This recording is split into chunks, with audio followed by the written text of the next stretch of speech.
അഘോരികൾ എന്ന് പറയുന്നത് അഘോരികൾ എല്ലാരും കഴിക്കുന്നതല്ല, അല്ല ഞാൻ ചില ആൾക്കാർ കഴിക്കുന്നു. ഈ മനുഷ്യ മാംസം തിന്നുകൊണ്ടിരുന്ന നരഭോജികളൊക്കെ മരിച്ചു പോകാൻ. കാരണം അവർക്ക് ഈ അവർ തന്നെ മരിക്കുമല്ലോ, മരിച്ചു താഴെ ആഹാരം കിട്ടാത്തതുകൊണ്ട് അവരുടെ കുട്ടികൾക്ക് ഇതിൻ്റെ പീസ് തന്നെ കൊടുക്കും. നമ്മൾ മരിച്ചു കഴിഞ്ഞാൽ കുറച്ച് നേരം നമ്മുടെ ദേഹത്ത് ജീവൻ കാണും, മരിച്ചു കഴിഞ്ഞാൽ കുറച്ച് നേരം ജീവൻ കാണും, നാച്ചുറലി അങ്ങനെ തന്നെ. ഈ മരിച്ചു എന്ന് പറയുന്നത് പരിധി വരെ കേൾക്കാം. ചിലർ മരിച്ച ആൾ തിരിച്ചു വന്നൊക്കെ പറയുന്നത്, മരിച്ചു പോയ ഒരാൾ വന്ന് പറഞ്ഞാൽ സ്വർഗത്ത് പോയിട്ട് വരും. പൂർവികരായ നമ്മളെ ആത്മാക്കളെ, പൂർവികരുടെ ആത്മാക്കളെന്ന് പറഞ്ഞൊരു സാധനം ഇല്ല. പൂർവികർ തന്നെയാണല്ലോ ഞാൻ, എൻ്റെ അച്ഛൻ്റെ തന്നെയാണല്ലോ ഞാൻ. നമ്മുടെ ആത്മാവ് കാക്കയിലോ എലിയിലോ പട്ടിയിലോ ഒന്നും പോകുന്നില്ല.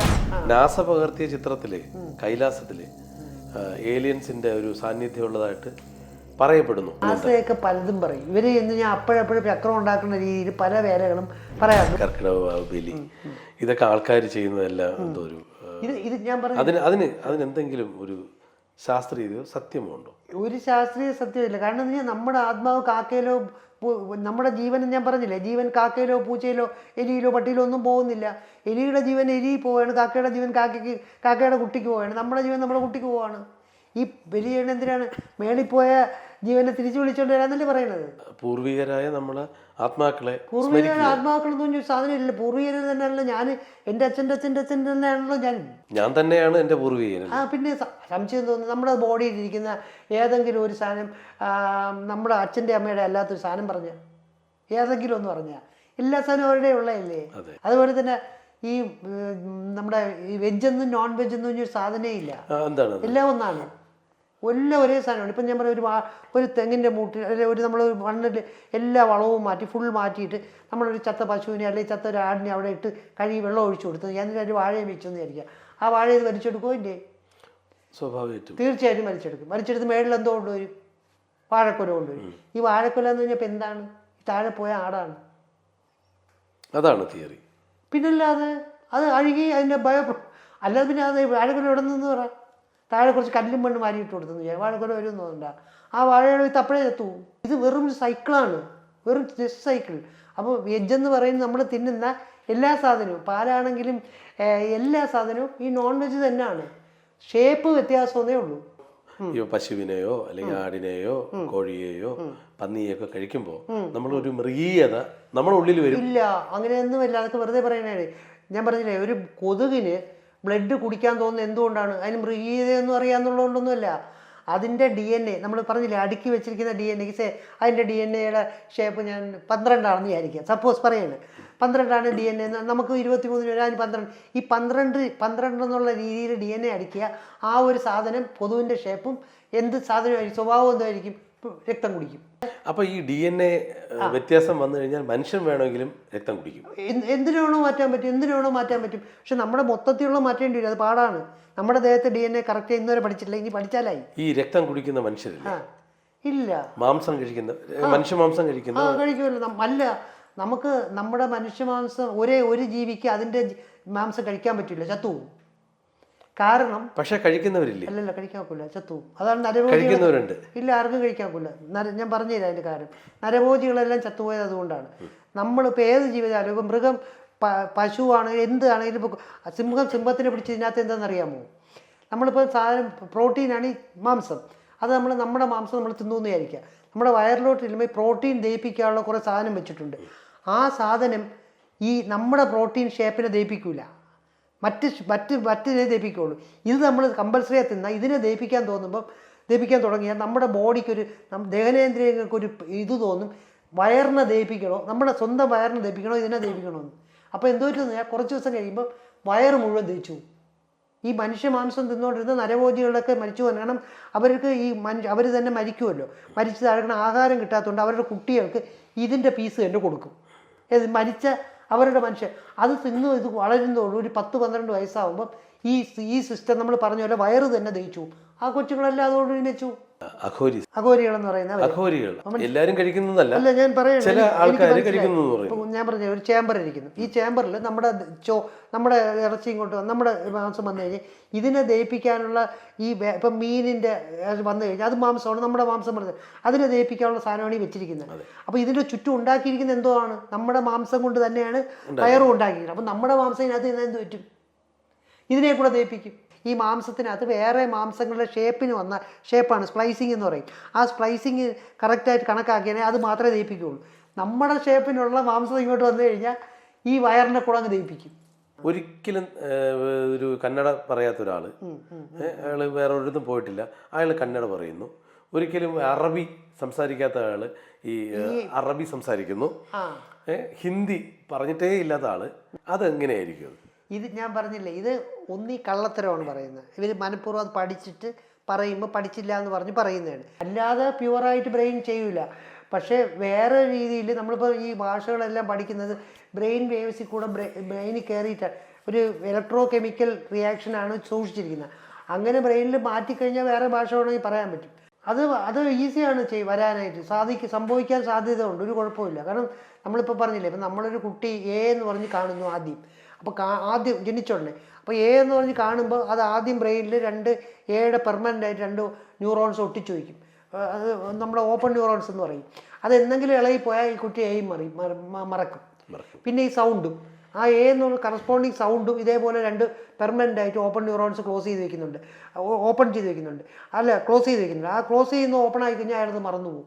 നമ്മളും അങ്ങനെ തന്നെ വയസ്സാവും തോറും ഇതിങ്ങനെ സ്പ്ലിറ്റായി വരുന്നതുകൊണ്ടാണ് പഴയ കാര്യങ്ങൾ ഓർക്കാൻ പറ്റാത്തത്, മറവിയെല്ലാം അൽഷിമേഴ്സ് പോലത്തെയൊക്കെ വരുന്നതല്ല, ഇത് വിട്ട് വരുന്നതാണ്. അത് വയസ്സാവുന്നതിൻ്റെ ഒരു കോഴ്സിൽ വരുന്നതാണ്. ഇതേപോലെയാണ്, ഇതാണ് സംഭവം. അതുപോലെ നമ്മൾ ഈ ഭാഷകൾ സൂക്ഷിച്ച് വയ്ക്കുന്ന ബ്രെയിനിൽ ഏരിയ ഉണ്ട്.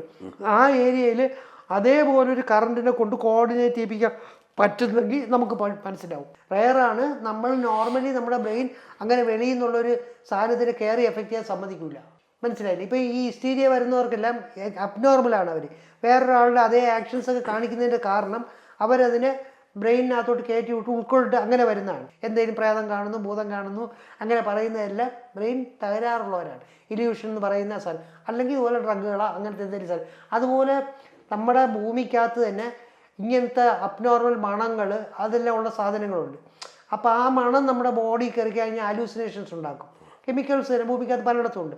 അതുപോലെയൊക്കെ സംഭവിക്കും. ഒരുപാട് നേരം ചിരിക്കുന്ന ഹോർമോൺ കുറയ്ക്കാനുള്ള കൺട്രോൾ ബ്രെയിൻ വിട്ട് കഴിഞ്ഞാൽ നമ്മൾ ചിരിച്ചുകൊണ്ടിരിക്കും. നമ്മൾ മരിച്ചു കഴിഞ്ഞാൽ കുറച്ച് നേരം നമ്മുടെ ദേഹത്ത് ജീവൻ കാണും. അത് കഴിഞ്ഞ് മരിച്ചു കഴിഞ്ഞാൽ കുറച്ച് നേരം ജീവൻ കാണും. നാച്ചുറലി അങ്ങനെ തന്നെ. ഇപ്പം നമ്മൾ ഒരാൾ അറ്റാക്ക് വന്ന് മരിച്ചു, ഒരാളിപ്പം മരിച്ചു കഴിഞ്ഞാൽ അദ്ദേഹത്തിന്റെ ശരീരത്തിൽ ചൂടുണ്ടാവും, ബ്രെയിനൊക്കെ വർക്ക് ചെയ്തോണ്ടിരിക്കും, ജീവൻ ഉണ്ടായിരിക്കും. ഇതെല്ലാം മറ്റുള്ളവർ പറയുന്നതെല്ലാം ഈ ശരീരം കേൾക്കുന്നില്ല. ഈ മരിച്ചു എന്ന് പറയുന്ന വ്യക്തി പരിധി വരെ കേൾക്കാൻ പറ്റും. കാരണം അതിന് ബ്രെയിൻ ഡെത്ത് ആയില്ലെങ്കിൽ, ബ്രെയിൻ ഡെത്ത് കഴിഞ്ഞാൽ ഒന്നും കേൾക്കാൻ പറ്റില്ല. അതിൽ അത്ഭുതമൊന്നുമില്ല. ബ്രെയിൻ ഡെത്ത് കഴിഞ്ഞ് അതെല്ലാം നമുക്കിപ്പോൾ ചിലർ മരിച്ച ആൾ തിരിച്ചു വന്നെന്നൊക്കെ പറയില്ലേ, മരിച്ചു പോയ ഒരാൾ വന്ന് പറഞ്ഞാൽ സ്വർഗത്ത് പോയിട്ട് വന്ന്. അപ്പോഴും ഈ മരിക്കുന്ന ഒരു കണ്ടീഷനിലോട്ട് ആയി കഴിയുമ്പോൾ ബോഡി ഭയങ്കര ഡെഡായി കഴിഞ്ഞാൽ ഭയങ്കര ഹാലൂസിനേഷൻസ് ഉണ്ടായി, അതിൻ്റെ ഫുൾ എറർ വരെയില്ലേ. അപ്പോൾ നമുക്ക് സ്വപ്നം കാണുന്ന പോലെ ഇങ്ങനെ പോയിട്ട് വരുന്നതായിട്ടൊക്കെ കാണും. പക്ഷെ അതെല്ലാം ബ്രെയിനിൻ്റെ ഒരു കുഴപ്പമാണ്. അതല്ല, ഇത് ഈ ബ്രെയിനിൻ്റെ ഒരു എററാണ്. ബോഡി തിരിച്ച് റീകൂപ്പ് ചെയ്തോണ്ട്. ഇപ്പോൾ ഉദാഹരണം ഞാൻ പറഞ്ഞുതരാം. ഒരു വണ്ടിയുടെ കൺട്രോൾ വിട്ട് വണ്ടി ഓടുന്നു എന്ന് വിചാരിക്കുക. അത് റോഡിൽ കൂടെ കൊണ്ട് അത് പുല്ലിൽ കൂടെയും സൈഡിൽ കൂടെ എല്ലാം ഓടി തിരിച്ച് കൺട്രോൾ കിട്ടി. കുറച്ച് കഴിയുമ്പോൾ ശരിയായി, തിരിച്ച് മര്യാദയ്ക്ക് കയറി വന്നിട്ട് എന്ത് പറയും, ഞാൻ എന്താ അതുവഴിയില്ല ഇങ്ങനെ ഓടിയിട്ട് ഇറങ്ങി വന്ന് പറയില്ലേ. ഇതുപോലെയേ ഉള്ളൂ. നമ്മുടെ വയറിനൊരു ഡാമേജ് വന്നിട്ടാണ് മരിക്കുന്നത് വിചാരിക്കുക. വയറിൻ്റെ ഡാമേജ് തൽക്കാലത്തേക്ക് കറക്റ്റായി കഴിഞ്ഞാൽ നമുക്ക് തിരിച്ച് പിന്നെയും ജീവൻ വരും. പക്ഷേ ഇയാൾ ഒരുപാട് ജീവകാലമൊന്നും ജീവിച്ചിരിക്കില്ല. കാരണം അത് ഫുൾ ഡാമേജ് ആയിപ്പോയില്ലേ. തൽക്കാലത്തേക്ക് ഒരു റീകൂപ്പ് പോകുന്നത് ഈ പഴയ വണ്ടി സ്റ്റാർട്ടാകും പോലെയാണ്. കുറച്ചുകൂടെ ഓടും. പിന്നെ ചില ഡോക്ടേഴ്സ് പറഞ്ഞിട്ടുണ്ട്, നിങ്ങൾ മരണത്തിൽ നിന്ന് തിരിച്ചു വന്നു, ഇപ്പോൾ പ്രവർത്തിക്കാത്ത ഭാഗങ്ങളെല്ലാം പ്രവർത്തിച്ചു.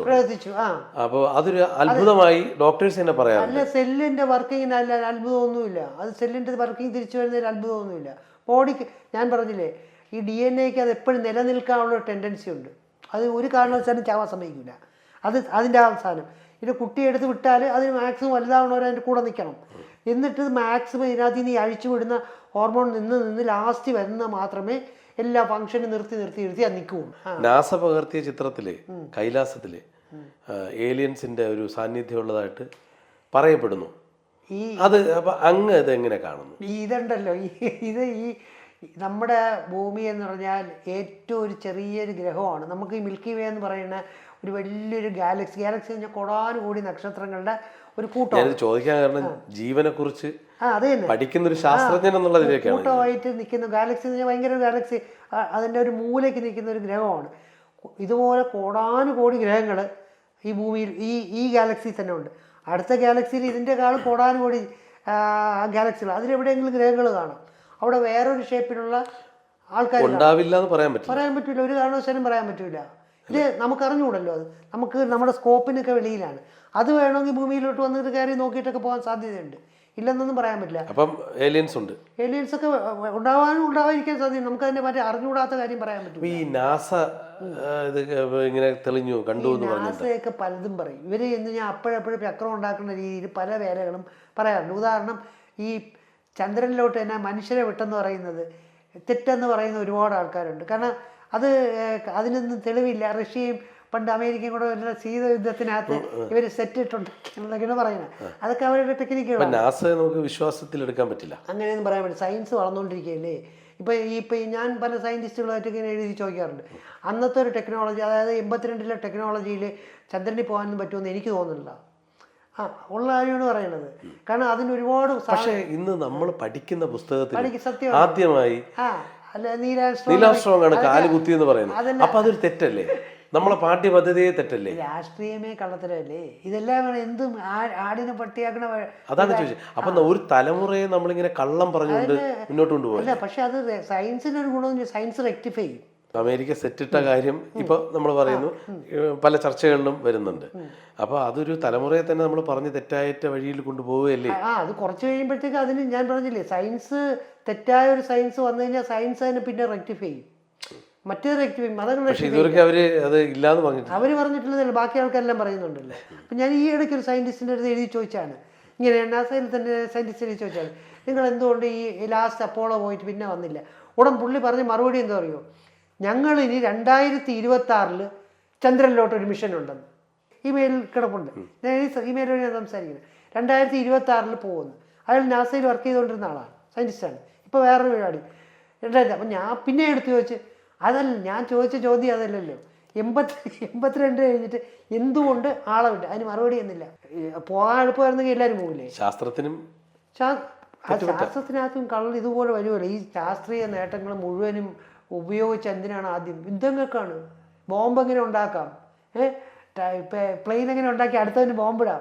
ആറ്റം ബോംബ് എന്തിനാണ് ഉണ്ടാക്കിയത്? വല്ലനെ ഇടാൻ കൊല്ലാൻ ആൾക്കാർ. ഇപ്പം സയൻസ് നോക്കാനൊക്കെ അങ്ങനെ തന്നെ. പക്ഷെ സയൻസിൻ്റെ ഒരു ഗുണം അത് മാത്രമാണ് ശരിയെന്ന് പറയൂല. ഇപ്പം ഞാൻ തന്നെ ഇപ്പം സംസാരിക്കുന്നത് എല്ലാം ശരിയാണ്, ഇന്നത്തെ എൻ്റെ അറിവിൽ നിന്നാണ് ഞാൻ സംസാരിക്കുന്നത്.